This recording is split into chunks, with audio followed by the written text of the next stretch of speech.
Picture this, a cavernous factory where giant steam ovens thunder and conveyor belts rattle under the weight of thousands of cans of corned beef. What seems like an ordinary meal actually carries a story that stretches from open ranches to global supermarket shelves.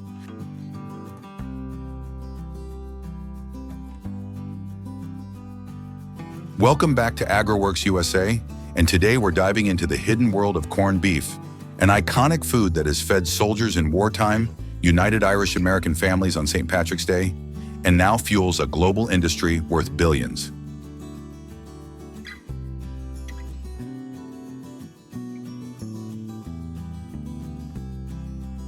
Together we'll explore how cattle are raised on vast grasslands and feedlots, why brisket and round are chosen for curing, and how salt, spice, and steam transform raw beef into the pink, savory product known worldwide. We'll step inside the curing tanks, the colossal steam ovens, and the canning lines that give corned beef its legendary shelf life. Don't forget to like, subscribe, and ring the bell so you never miss the stories we uncover about the foods that shape our world.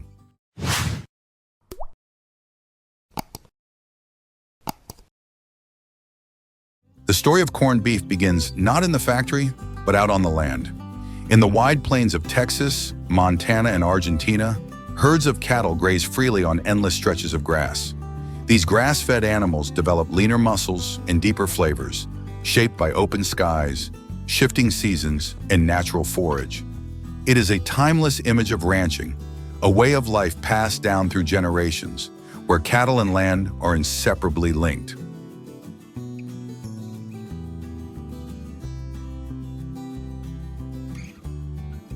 But modern demand requires more than tradition.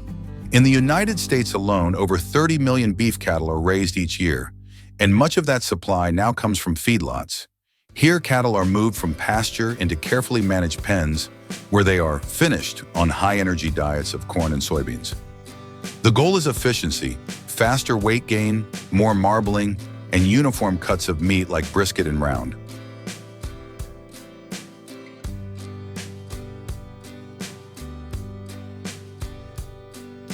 This dual system, grassland ranches feeding into industrial feedlots, forms the backbone of today's beef supply chain.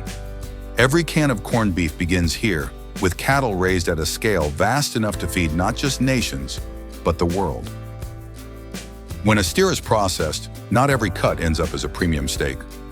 Ribeye and tenderloin may headline menus, but brisket and round, tougher, heavily worked muscles, become the foundation of corned beef.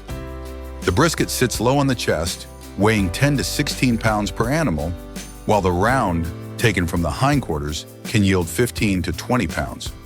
Both are dense, threaded with connective tissue, and perfectly suited to the long curing process that softens their fibers and locks in flavor.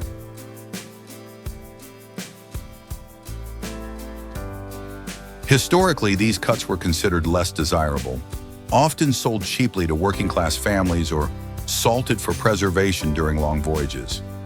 Immigrant communities, especially the Irish in America, transformed brisket into a holiday centerpiece, pairing it with cabbage on St. Patrick's Day.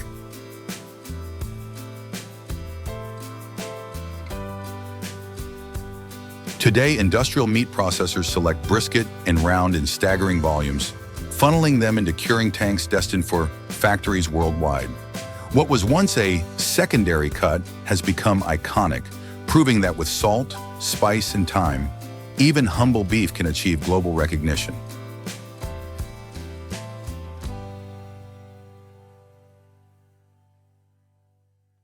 Were you surprised to learn that brisket was once considered one of the cheapest cuts of beef? Share your thoughts below, and don't forget to like, subscribe, and ring the bell to keep exploring with AgroWorks USA.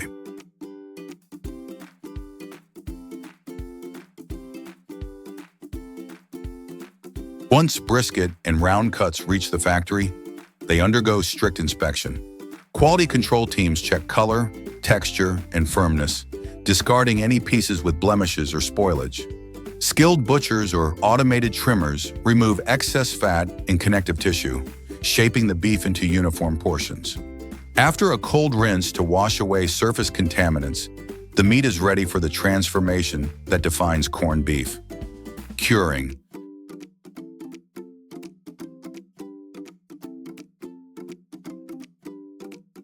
The term corned comes from the large grains, or corns, of salt once used to preserve beef before refrigeration.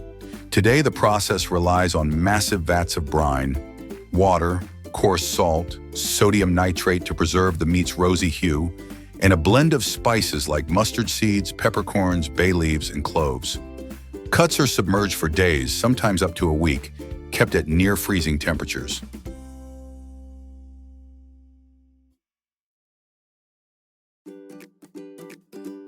Modern factories speed up the process with brine injection, ensuring every fiber is penetrated evenly. The result is beef infused with savory, aromatic flavors, firm to the touch, and glowing with the pinkish red color that makes corned beef instantly recognizable worldwide. After curing, the beef is ready for the stage that gives corned beef its tenderness and depth: cooking. Inside vast industrial kitchens, giant steam ovens and kettles are loaded with tons of brisket and round. The process is slow and deliberate, several hours of steady heat, carefully monitored to prevent the meat from drying out.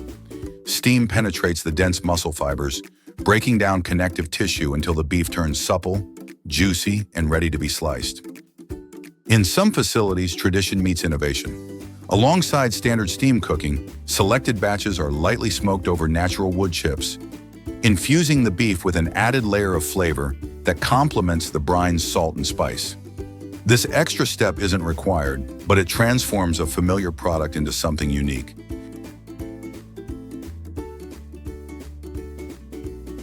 When the ovens finally open, the air is thick with the aroma of seasoned beef. What began as tough, sinewy cuts have become fork tender, infused with savory notes that make corned beef instantly recognizable around the world. Does it surprise you that corned beef must be cooked for hours inside giant steam ovens? Let us know in the comments. I'd really love to hear your thoughts.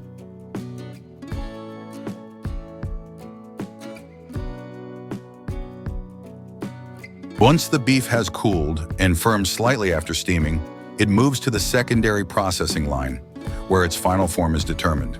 Precision slicing machines cut brisket into uniform sheets, each piece carefully measured for thickness.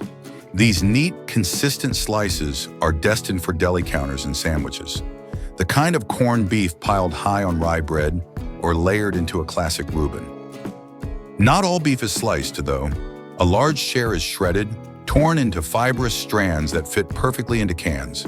Industrial shredders replicate what was once done by hand, ensuring every strand is even and the texture is just right for packaging.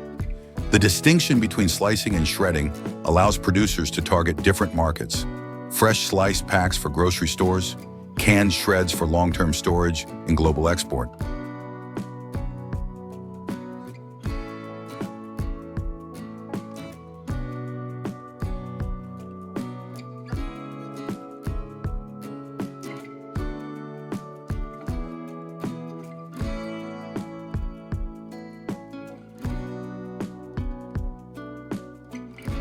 Here, efficiency and versatility converge. Whether it ends up on a deli plate in New York or in a can shipped across oceans, every portion is tailored for a specific culinary tradition.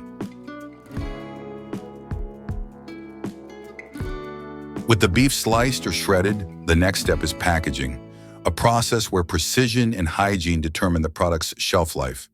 Two main formats dominate: vacuum-sealed packs for refrigerated markets and cans for long-term storage. In canning plants, sterilized tins are filled with corned beef, often topped with a small amount of brine or broth to keep the meat moist. The cans are sealed airtight, then placed into giant autoclaves, pressurized steam chambers that heat them to over 120 degrees Celsius. This sterilization step ensures the contents are fully cooked, bacteria-free, and safe to store at room temperature for several years.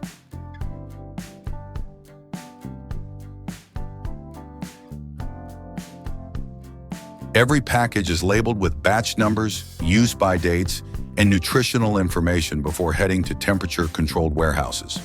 From there, refrigerated trucks and shipping containers carry corned beef across continents. Millions of units flow annually into supermarkets, delis, and military rations worldwide.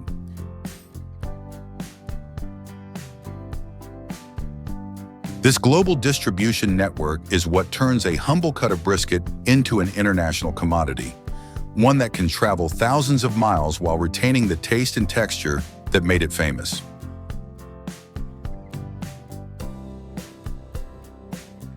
Do you think the global supply chain has turned corned beef into a true super commodity? Share your opinion in the comments, and don't forget to like, subscribe, and ring the bell to follow AgroWorks USA.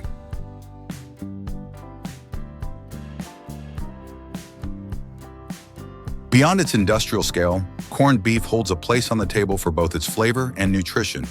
Each serving delivers a dense source of protein, iron, and vitamin B12, nutrients critical for muscle growth, energy, and blood health.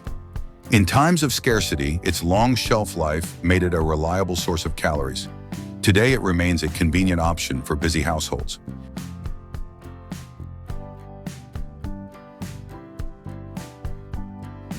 But corned beef is more than sustenance. It is a culinary chameleon. In Ireland and among Irish American communities, it is simmered with cabbage and potatoes, becoming a St. Patrick's Day tradition. In New York delis, thin slices are piled high on rye bread, layered with sauerkraut and Swiss cheese in the iconic Reuben sandwich. Elsewhere, canned corned beef finds its way into Filipino silog breakfasts, Caribbean stews, and even stir-fried rice across Asia.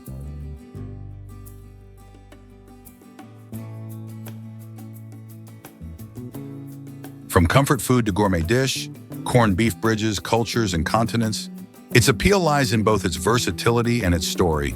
Simple beef transformed into a global staple. Corned beef is more than food. It is a global industry worth billions of dollars each year. From South American ranches to European factories, millions of cans flow annually to the United States, the UK, and Asia. This trade powers entire supply chains, supporting ranchers, factory workers, and transport companies worldwide.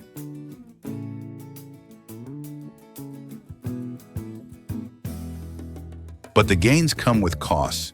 Cattle production is a major source of methane emissions, while feedlots consume enormous amounts of water, corn, and soy. Processing plants must treat wastewater and packaging waste, and global shipping adds further carbon output. These pressures have placed beef under intense environmental scrutiny.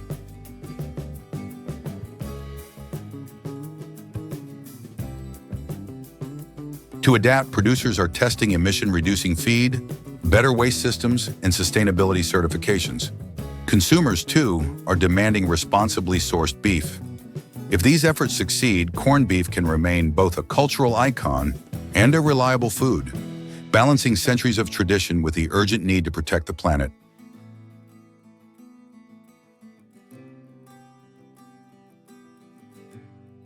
From open ranches and crowded feedlots, to curing tanks, steaming ovens, and finally sealed cans stacked for shipment, corned beef carries a story of scale, survival, and taste that spans generations and continents.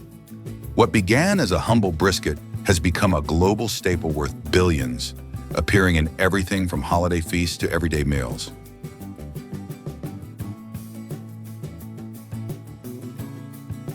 But the future of corned beef raises a question. How can we preserve its cultural legacy while reducing its environmental cost?